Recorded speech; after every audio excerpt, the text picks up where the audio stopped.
Hey everyone, welcome to Behind the Bar. My name's Chandler Phillips. I'm James Beery.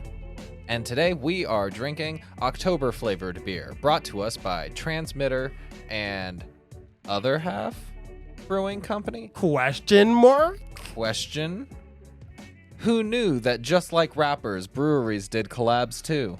They're doing drive-bys at the brewery. This is Transmitter featuring Other Half. Wham, wham, wham, wham. What do you think the other half ad-libs would be like? Oh wait, okay, so they're based out of Brooklyn. All right. Woke. Of course, don't forget to like, comment, and The rest of them. I don't want to say it. You gonna jinx it? Smash that like button. Smash it. Pass it.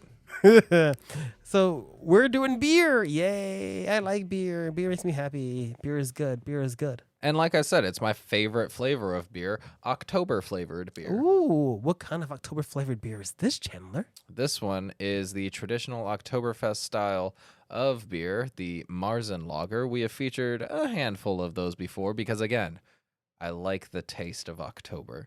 And it's late September, so we might as well just jump into it.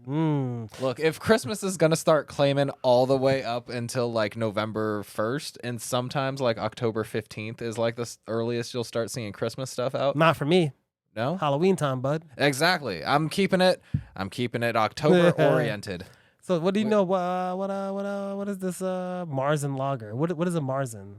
Marzen Lager, I believe, is some sort of toasted lager. It is a Bavarian lager that is traditionally kind of dark and kind of an amber.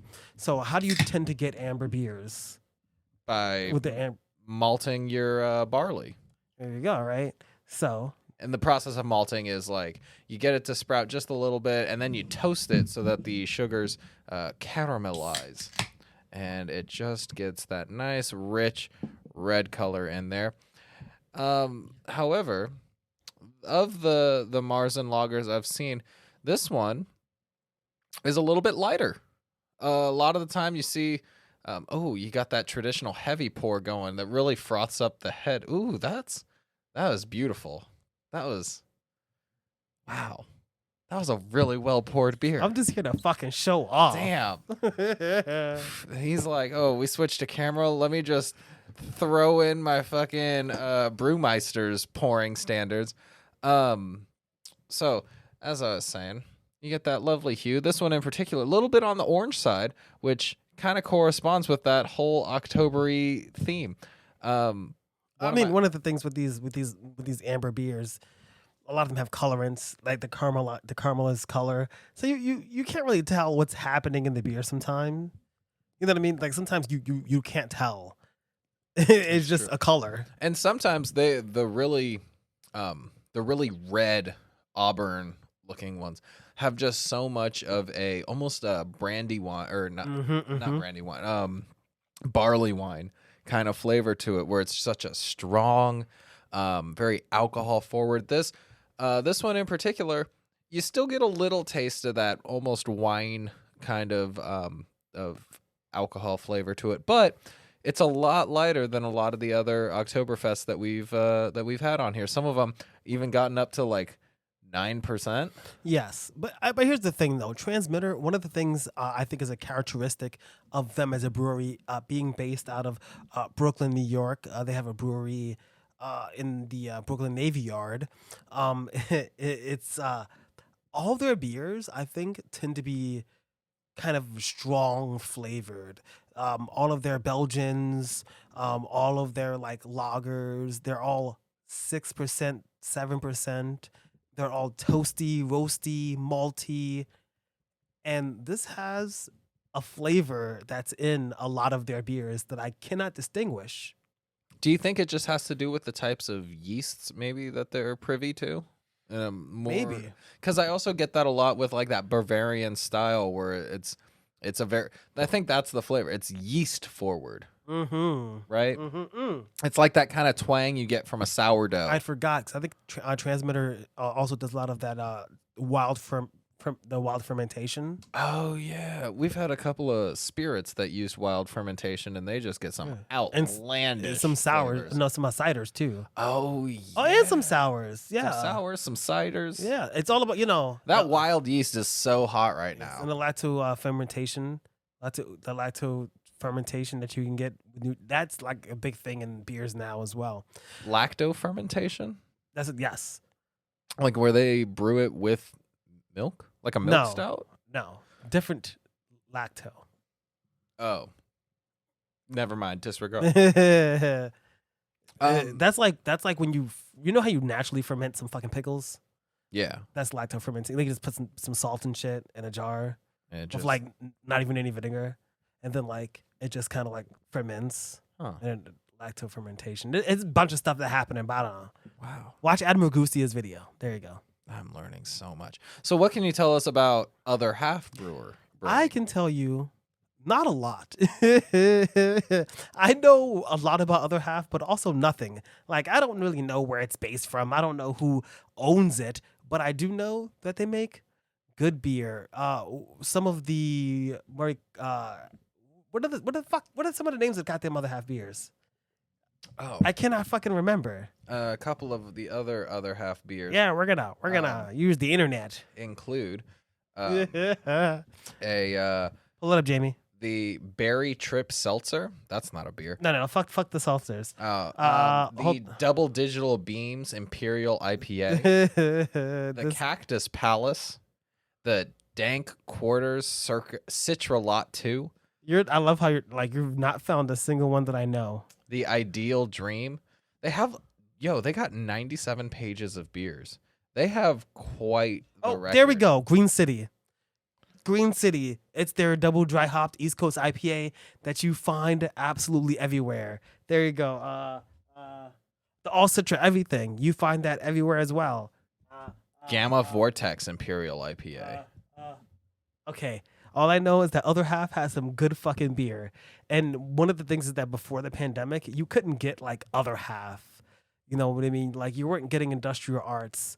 You know, you weren't getting anything really interesting unless you were going to these breweries and these tap rooms. Which they do have a tap room based out of Brooklyn. And they do. Just saying. Don't they have like two?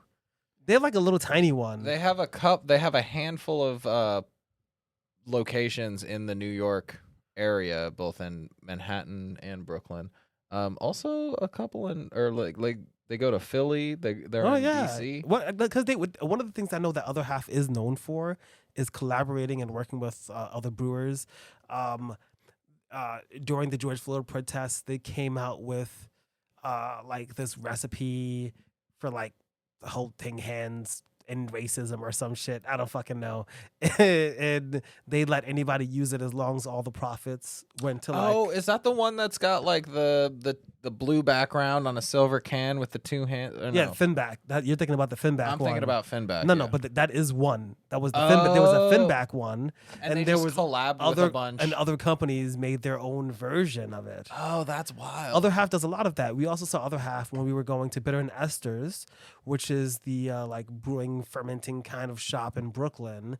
And if I'm correct, wasn't the beer that you got the one that was the collaboration with Other Half? Didn't you get the dark one? I got. Don't you remember one of them was a collaboration with Other Half? There was one that was a collaboration. I don't think mine was. Mine was a Duple Bach, and it was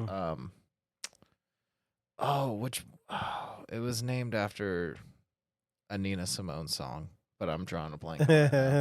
Anywho, this beer I thoroughly enjoy, because for the Oktoberfests I've had before, it's probably the easiest drinking. Like it doesn't seem like it's complexities. 6.5%. Its complexities and its flavor are subtle but nuanced, and I think you can appreciate the different flavors going on while still being able to have like 1, 2, 3, and then.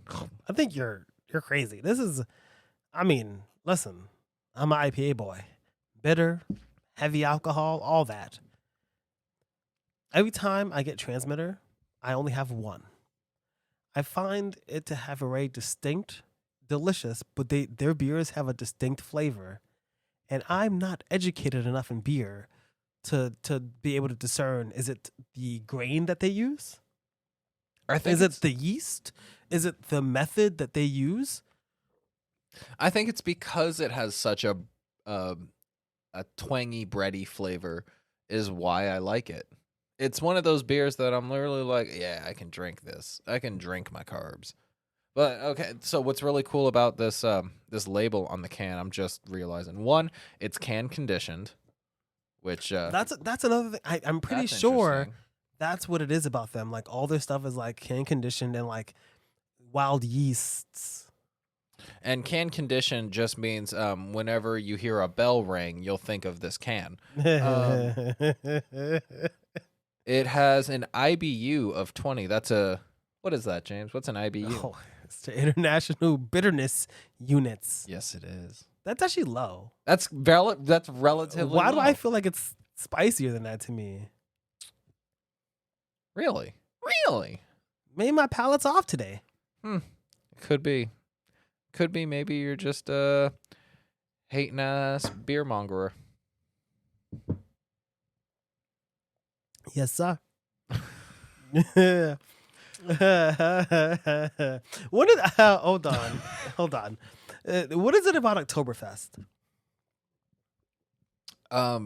One, the aesthetic alone just pleases me. I love this color of beer. I think it's my favorite color. As a kid, I always really liked the color orange. And Orange. Door hinge. And this is if you're an orange favorite color kid, this is as you mature, this is the color that you actually What kid's favorite color is orange? I'd say Jeffrey Dahmer, a young Jeffrey Dahmer, is in class. Oh, my favorite color is orange. But I can't quite find an orange that truly represents me. I'm looking for somewhere between burnt sienna and sunset. That's what this is. But also aesthetic aside, it like I said, it's a very bready beer without being too barley forward, and so it doesn't come off as wine-esque or as twangy as like some of the more typical Bavarian style beers or even Belgian style beers tend to get a little too just intense. They're a bit intense for me, and I can't keep up. And so if I'm drinking a beer and I want something that's bold flavored but isn't like, or even too hoppy. I'm not an IPA. That's the other thing. Yeah. I feel like Oktoberfests are the one seasonal beer aside from IPA, like a summer IPA, that really just kind of embodies the whole, like, it's everything you want from the situation in which you're having the beer. Yeah. So, yes. You know what I mean? You know what? I think, wow. Whoa. You just like, that's brilliant. Because that's probably what it is about IPAs. IPAs have a moment. There's different moments for different IPAs. Yeah. But like, in most situations, it better be the lightest, most sessionist IPA. Because you're not going to your friends to the park to drink Grimm's new version of the conclusion, whatever they came up with every year, like the special 15% version. You know what I mean? Like, that's not what you take with you to the park. No. You know what I mean? Like, the drink has to be appropriate. And I think that people who really love IPAs get made fun of a little bit because, like, you're just like hanging out with your fucking friends. Everybody's like, yeah, let's get a round of buds. And you're like, actually. Oh, wait, hold on. What is that over there? We have an elevated palate. Is that a tiny juicy IPA? I do love a tiny juicy though. Is that a Sam Adams summer ale? Is that a Lagunitas little something? Is this summer ale in December? It's well aged. But like, I think the other problem is maybe one of the most advertised beers in my childhood was the Sam Adams Boston Lager. Your cousin from Boston. Oh God. And so that's just kind of what has become the, like, the quintessential type of beer for me, and I know that's the PBR of Oktoberfests. But I think it's good. But it is a good beer. It's not is arguably the best beer, but like, is it any worse or better than the fucking Montauk Oktoberfest or the like? Yo, I could talk a lot of shit on the I don't hate Montauk. I had the Goose Island Oktoberfest recently, and I was like, these IPA bros don't know how to make a Marzen. Get me out of this atrocity. It's just I feel like it just doesn't take a lot to make some kind of good beer. Like. Okay, Goose Island's not really that good. Okay, they make stuff other than the regular IPA. Oh shit! It's like going into a bar, seeing a Lagunitas, asking for it, but it's not Lagunitas. It's like it's like a rare version of some shit, like the 20th Maximus. Anniversary. Oh fuck yeah! You've had the Maximus. I've had Maximus, or all the ones in the little bottles. Oh yeah, all the ones in little bottles. Like, that's not what you wanted. You asked for Lagunitas. You wanted like fucking plain old Lagunitas. You did not want no fucking Maximus. Okay, you didn't want the Founders Centennial IPA. Okay, that's just 12%. Okay, I'm here for a good time, not a long time. But a headache is not what's in the future for me, man. Oh god, I feel like this is actually very comfortable to come up at the bar, like to drink a beer, to enjoy a beer. It's kind of weird. It's kind of like being with friends, but like the kind of friends that like when you go to a bar, you get drunk, and like you ever see that fucking Louis C.K. fucking TV show? I know he's canceled. Fuck that guy. He's a bad person. Which one? He had like 3. No, the one that was a YouTube, Horace and Pete. Oh yeah, that shit was good. Okay, so that's what a Marzen is. It is a pub beer. It's not. It's not. Fuck Louis C.K. Blah blah blah. Fuck that guy. But still, this just really. Fucking Steve Buscemi. Come on, Steve Buscemi. He fucking is like has Alzheimer's. He's like, that's rough. Alzheimer's isn't funny. What the fuck is the guy who came back? It's like he got into a fight at the bar and he like went to jail. And that was like the last time you saw the bar. Then he got out of jail. He comes back. It's like on this day. What the fuck is happening? But like, are you just going off on a tangent on Horace and Pete? Oh my god, Louis C.K. is such a fucking weirdo because that's like a very good piece of work, but it's like fucking weird. But the whole thing about beer and what you're talking about, like having a beer at its right time, it's in its moment. It's in its moment, and I think there's just something super fun about sitting with your friends, having a beer. So here's a question. This is interesting. Which season is your favorite beer season? Because I know mine is. You silly bitch. It is clearly October. September to November and everything in between. Now who's the silly? Look at that silly bitch. Who's the silly bitch now? You're wrong. You're wrong. It's obviously late spring, early summer, man. Bright, refreshing. There's a lot of stuff happening. That may be your favorite season because then you get like the synthesis of like the floral, like really citrus IPAs, and then you get like the sours coming up too because they're like, hey, don't forget your summer sours. Okay, now that's just like a whole new thing. You got to throw that in there. But like, okay, with the fall, you get the Oktoberfests. You get the pumpkin ales. Oh, okay. And then you get the ciders. Okay, then let's talk about the ciders. So then I feel like Christmas must be better then. Because Christmas has the fall off from like the Oktoberfest stuff, but then you also have like the winter version of the spring beers, where it's like refreshing, but everything's got a fucking spruced. It's a ginger stout. Fucking that's a good IPA season. Like a lot of like heavy IPAs. Yeah. The Choganator and shit like that. Like that's the time of year. Because you want it to either taste like you're chewing on a pine wreath, or you want it to taste like you're drinking your I don't know, the blackstrap molasses coffee. Your feelings. That too.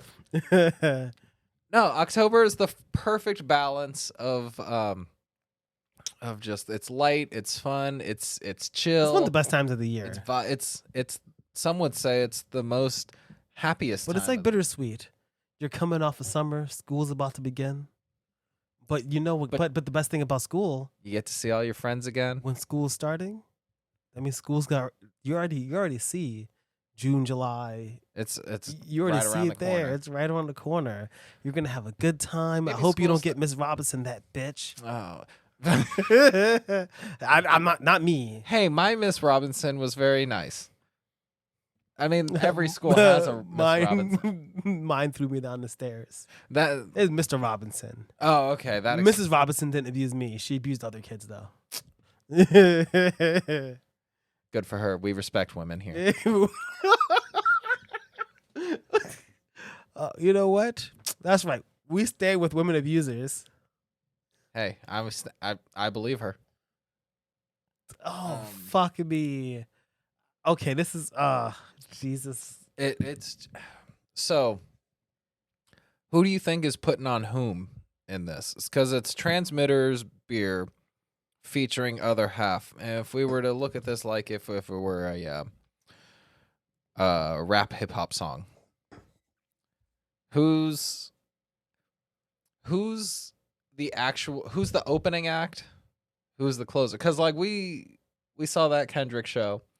And we saw Baby Keem killing it. But of course, Kendrick had a feature on his song, on a Baby Keem song, and that song blew up. But Baby Keem had a feature on Kendrick's song.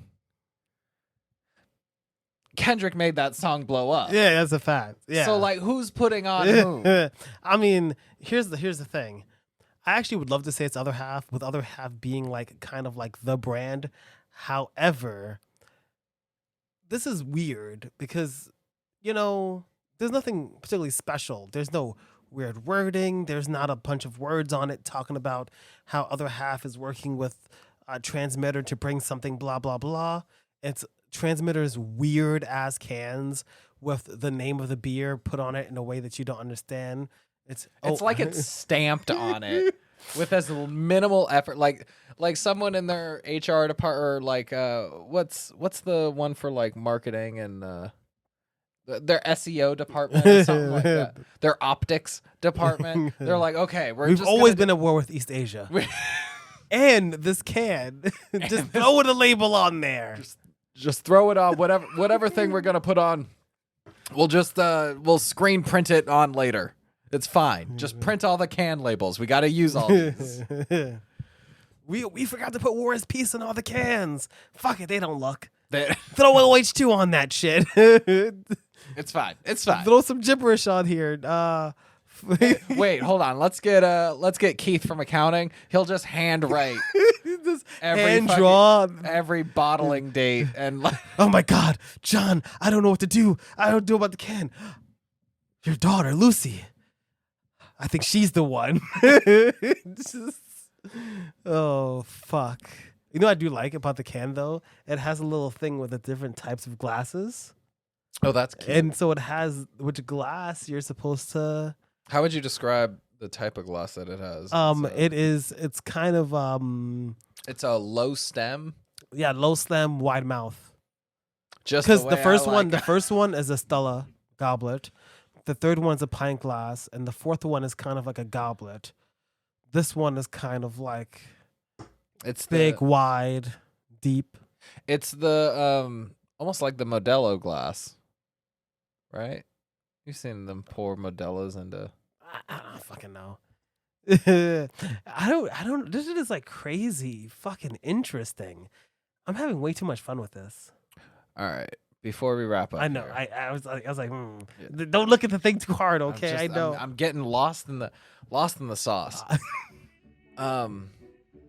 Final assessment. Oh. What kind of event are you bringing this beer to? Hold on a second. Let me Okay, just lap it up.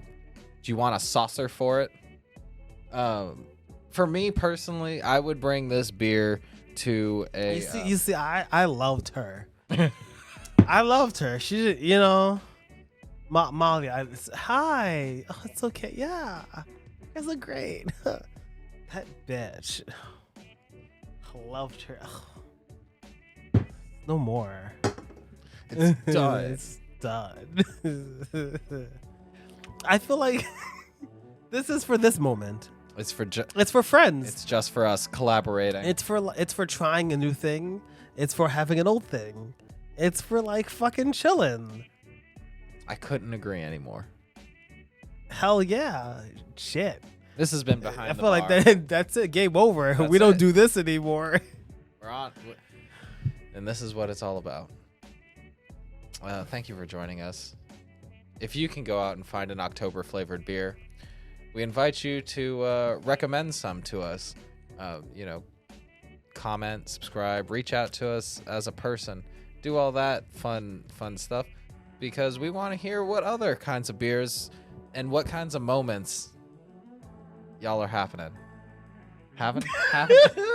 It is wanted to give you the wrap up signal. Just fucking cut it. Fucking cut it. Fuck it. We're doing it live.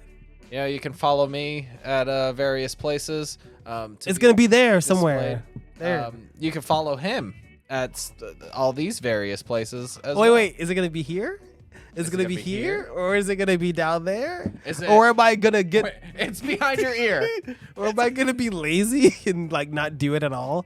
Or am I gonna like key like fucking the words to your hand so you pull it behind my ear? God, I hope you do that. Oh my that would be fucking- so fucking cool if you made it so that I could just pull it out from behind your. Oh my god. Go home. You ain't gotta stay at this bar, but you can't stay here. My glass is empty. My cup runneth over.